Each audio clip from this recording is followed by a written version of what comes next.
Hello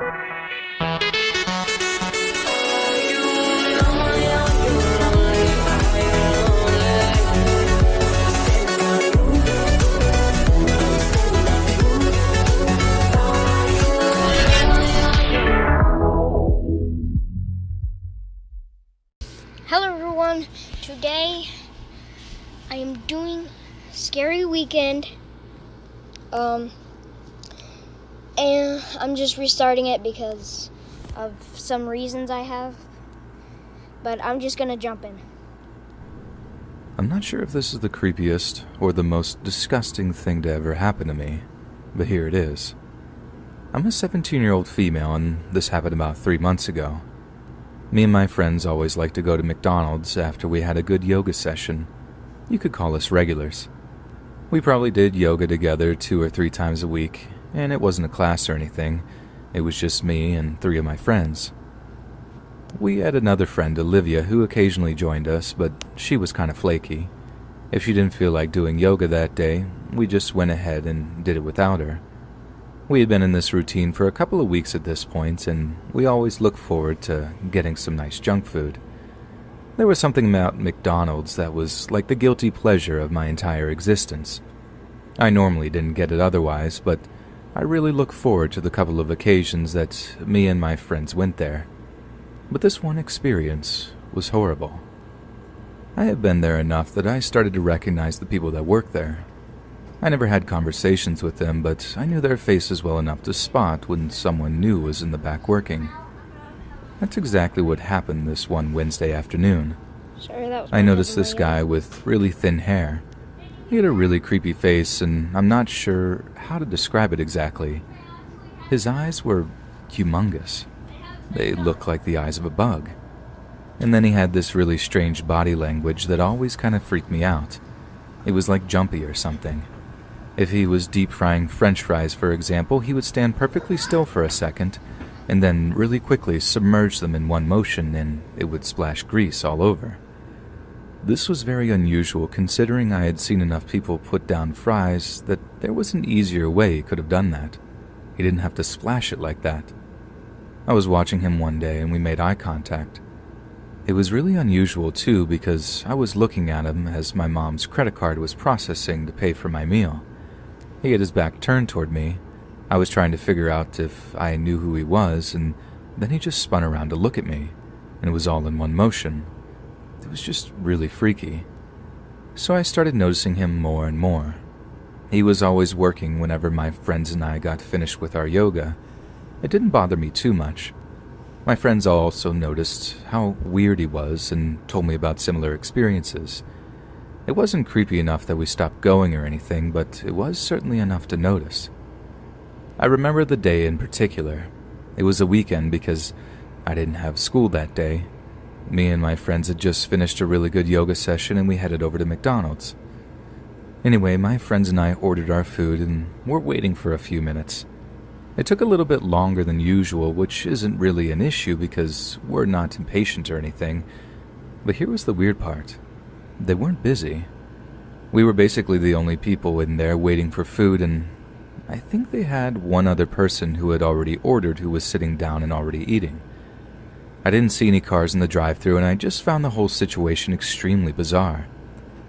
I had noticed that the creepy guy was working, but I didn't see him for a very long time. He went behind a wall that I couldn't see him around, and I wasn't sure why he did this either. Life went on, and we got our food and sat down. I normally start by eating my fries and then have whatever my main meal is after that. Today it happens to be chicken nuggets. I got a 10-piece. As I was eating, I felt that creepy guy's watchful eyes looming over us. I felt really freaked out, and I convinced my friends to take our meal into the car to leave. As we left, I looked back to see him frowning at me. I didn't stop walking.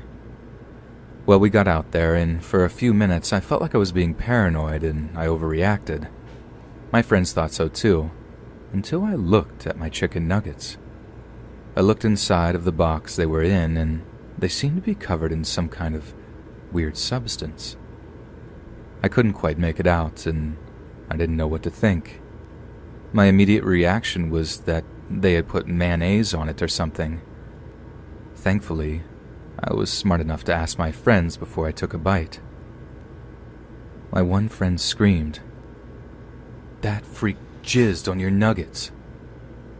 The more I analyzed this strange substance on my chicken nuggets, the more convinced I became that it really was, in fact, that. That certainly explains why it had taken so long for us to get our food.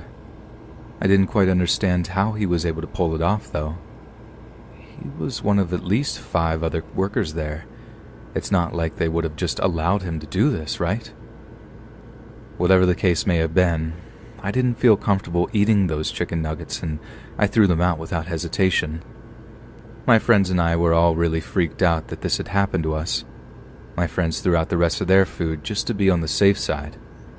We weren't really sure if we should have reported this incident to the police or something. We really didn't know what to do.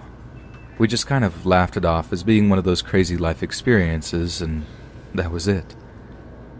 I haven't gone back to McDonald's since this whole experience. But yeah, that's the story of how I ordered chicken nuggets one time, and the freaky guy working there put his secret sauce on them. Okay, I don't think you guys are even going to believe this story, but it's 100% true. Just happened last week. I don't know how else I could even preface this dumpster fire of a story, but here it goes. I'm a 22-year-old male and I live with my fiancée. We had a nice apartment, but we were really looking to buy a house. I know, a little young for that, but we both landed really nice jobs after college and figured that it's better to get it out of the way now and start settling down. We're kind of old-fashioned like that. My fiancé's grandmother owns a home and no one lives in it. She had it for about a year since a family relative passed away.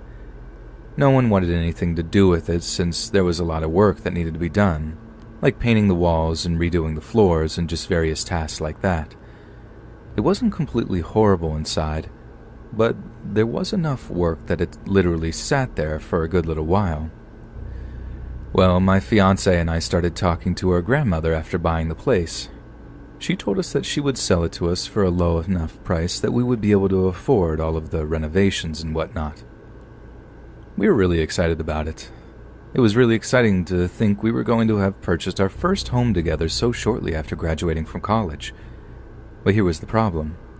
She had a lot of people in her family who started feeling left out. It was my fiancé's aunt and her 2 sons.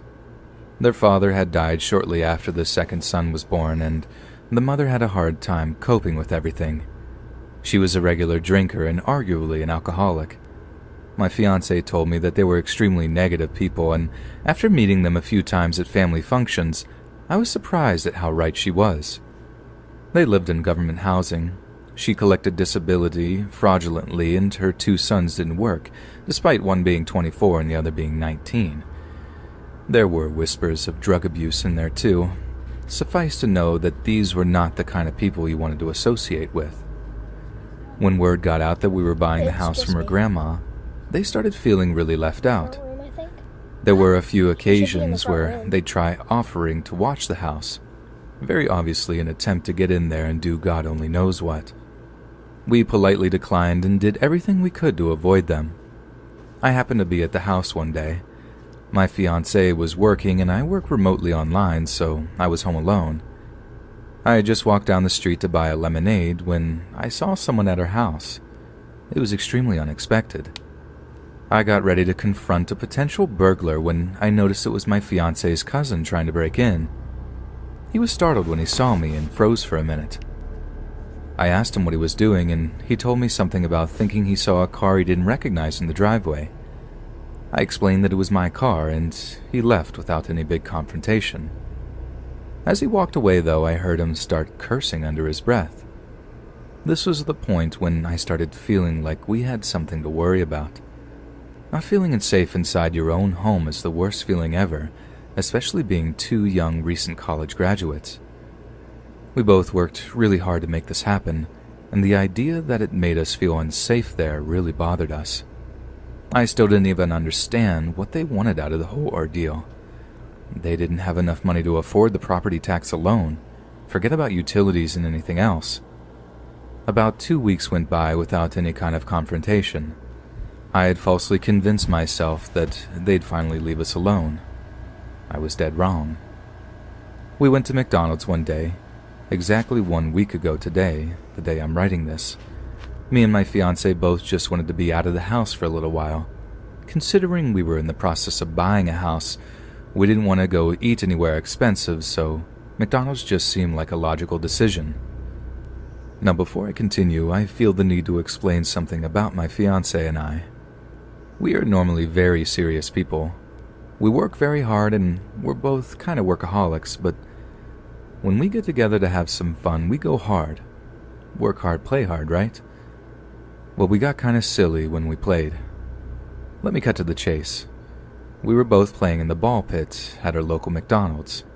We always enjoyed goofing off like that, and we weren't too concerned with what people would think of us. We'd only been messing around for 5 minutes when her cousin showed up at McDonald's too. It was creepy. He walked right in, looked at us the entire time. Before he even opened the front door, his eyes were stuck on us, and they felt heavy. My fiancée immediately knew something was wrong when my facial expression changed and she darted around to see what I was looking at. We both watched as her cousin made his way out to the ball pit. He stepped outside.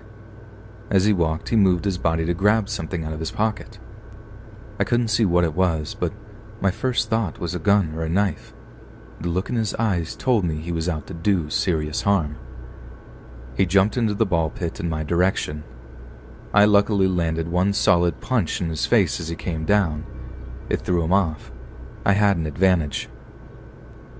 He kicked me in the stomach, but I landed a few more punches on his face.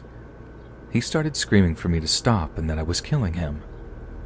I would have kept going if my fiancé hadn't been watching. He started this, not me. We got out of the ball pit. He then began telling us that he was going to press charges on me for assaulting him. I wasn't even fazed by this. There were plenty of witnesses there that had seen the whole thing transpire. I started telling him that I was calling the cops and I was going to press charges on him. He got really panicked and ran back to his car and drove off. I'm not going to lie to you. This whole thing really shook me up. I didn't know what to think. I didn't know what to do. I looked around online and found an easy solution. Hello, everyone. I forgot to do the outro, so I'm gonna do it now. I will see you guys in the next video. Bye-bye.